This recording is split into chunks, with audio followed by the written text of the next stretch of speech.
This is Kosmos in the studio with Bass Hog.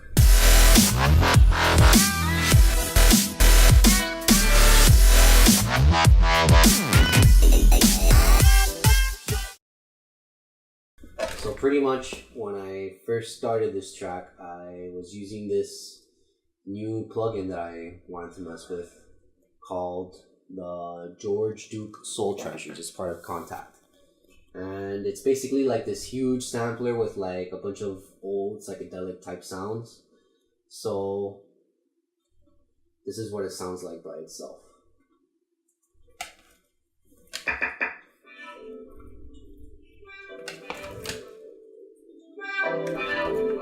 That's one of them. With this.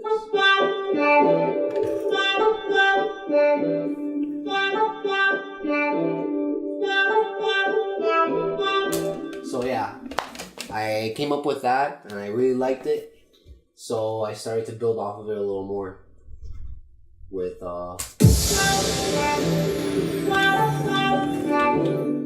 different percussions and guitar samples.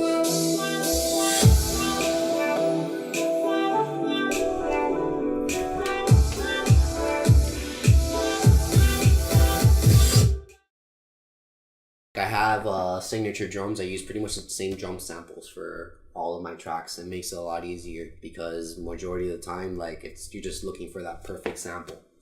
So luckily, I've made enough songs to have all the samples to my liking.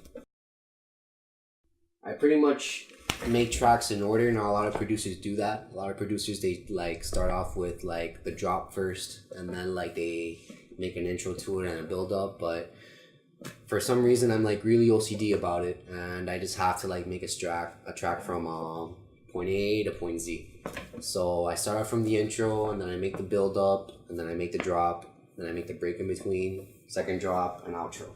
I pretty much try to just jam out to it with different parts. When one part's done, I just like try to add on to it. I play with it, like I pick a new sound, then I play a new melody, see if it sounds good on top of it. This is a guitar sample that like I just came up on a brand new sample pack that one of my other producer friends gave me. And it's funny because look at the difference. By itself, it sounds like kind of empty, but when you turn it on, like there's just so much more harmony and it sounds more cool. So it's cool how little things like that like really make a difference in the song, you know, like you need to try to fill up every single frequency as much as possible. Like you can hardly hear that probably, but it's just like for the high end.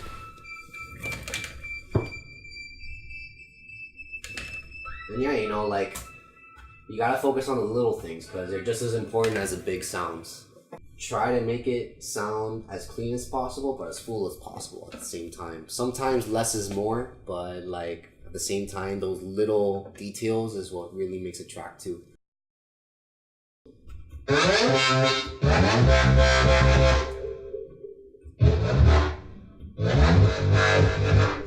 Pretty much that sound, I made it on Massive. It's pretty basic. All you have to do is like, it's an LFO with some pitch bends, and it gives it like that cool pitch down effect with a wobble. And I have one going up and one going down.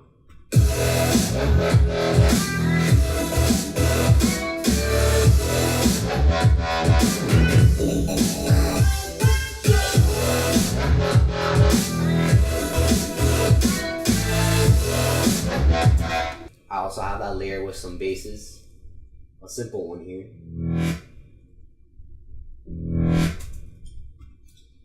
And the modern talking bass. And the sub, which you probably won't be able to hear. So all that contributes to just a quarter bar. Layering is really important if you want to get like that full sound. Like those synth chords that I have, for example. Like if you were to grab just one of these, it's 3 massives, by the way, in total. But if you were just use one of these, it would sound like really puny and not as big as you would want it to. So what you do is you can layer them. Like, let me show you all the individual ones. You have that one, which is all the way pan to the right. That one, which is a little thicker, pan all the way to the left. And then this one, which I believe is just the same thing, but at a lower octave center. Yeah.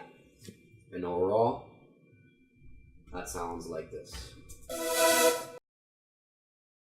So pretty much, you finish the song, and everything sounds the way you want it to. So you gotta export the MP3, and I master it on a completely different file. There's your WAV file, and on my master, I have Ozone 5 and a fat filter limiter. So you start off with Ozone. Let's turn everything off here. Oh shit, everything is off actually. Alright.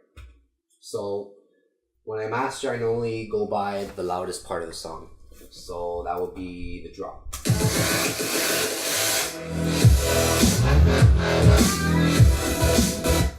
By the way, I don't master with these speakers. I don't recommend anyone to master with computer speakers. I normally use my headphones, but for the sake of the interview, I'm just gonna show you guys how it's done through here.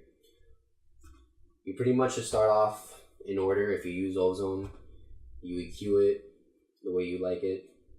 There's really no like guideline to it. You know, the thing about EQ is that you gotta make it sound the way that you want it to, but good at the same time. You know, if the bass is too heavy, you obviously lower that, but if you like heavy bass, you know, boost it. So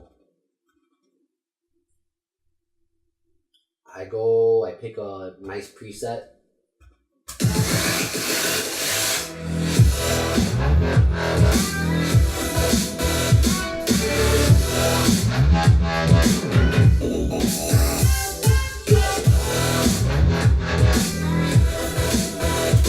Alright, I like that one. So now I go and I just edit the certain frequencies so I can adjust it to like this song in particular.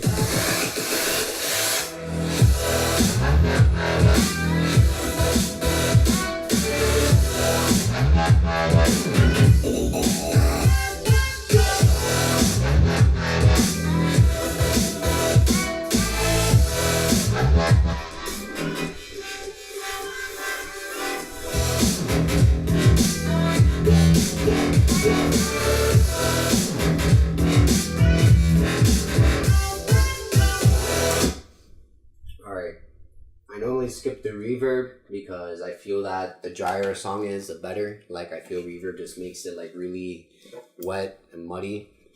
So like I use reverb on individual sounds, but like when it comes to mastering, no, I just leave that alone.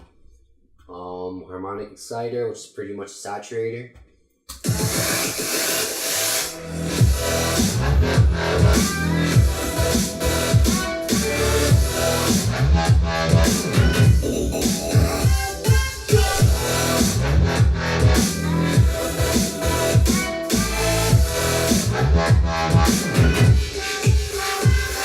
Ozone has this really cool learn feature, which it pretty much reads your track's waveform.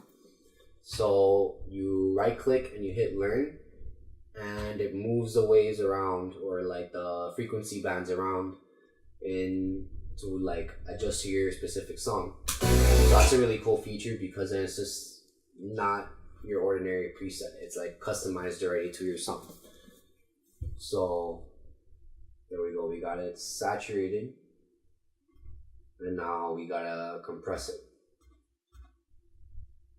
I like this one, the aggressive upward compression. It makes it like really loud and bright.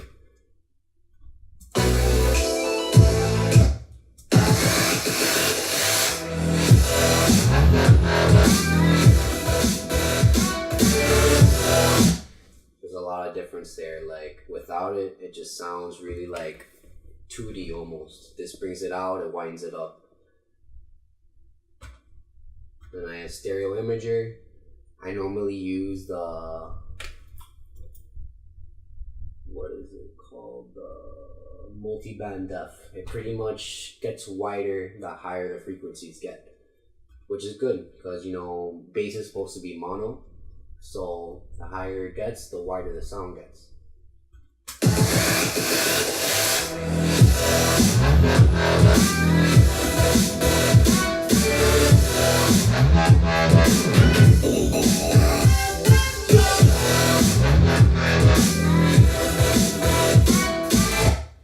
Alright, let's see what we've done so far.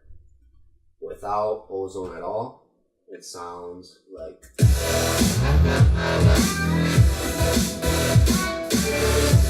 And you add it.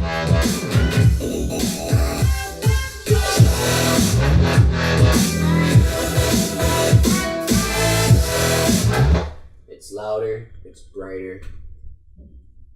And last thing you gotta add is a limiter to make it as loud as any other song that you would normally hear on iTunes or Beatport or whatever. So you put your limiter on there.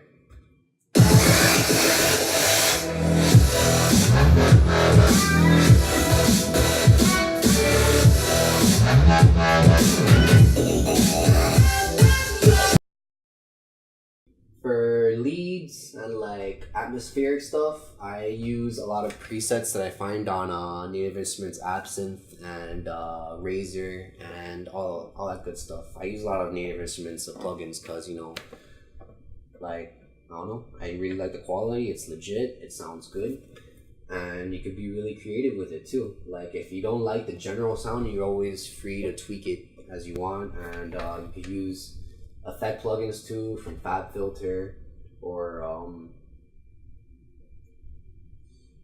what's this one called? Distortion from like Homicide or Camel Fat or Sausage Fattener, things like that. Can't get too crazy with the effects though, because then what you end up with is just like fart noises, and you know, you don't want that. Like, simplicity, the simpler it is, the better it is.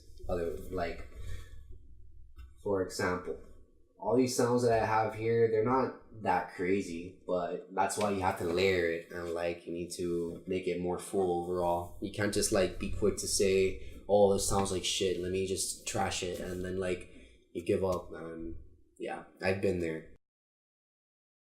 In my old laptop or my old computer, I had to freeze a lot of tracks and actually convert it to wave, but I don't like doing that, because if at the end of the project you want to change something like a note or the way that something sounds, it's like you really can't, because it's already exported into audio. So I recently got this new laptop, and like the CPU on it is a beast, so I don't have that problem anymore. I have over like 60 decks on this project alone, and like it works fine. It doesn't like start chopping up on me or anything like that.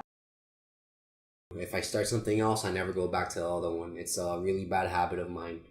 A lot of producers actually do that, and it's good because, you know, then they like make new stuff and they're like, yo, this sound would work really good for this. So I recommend you to do that, but me personally, I can't. Like, it's just, I don't know why. It's OCD. This is Kosmos, and I'm in the studio here with Bass Hog, showing you my creative process. Hope you guys enjoyed it.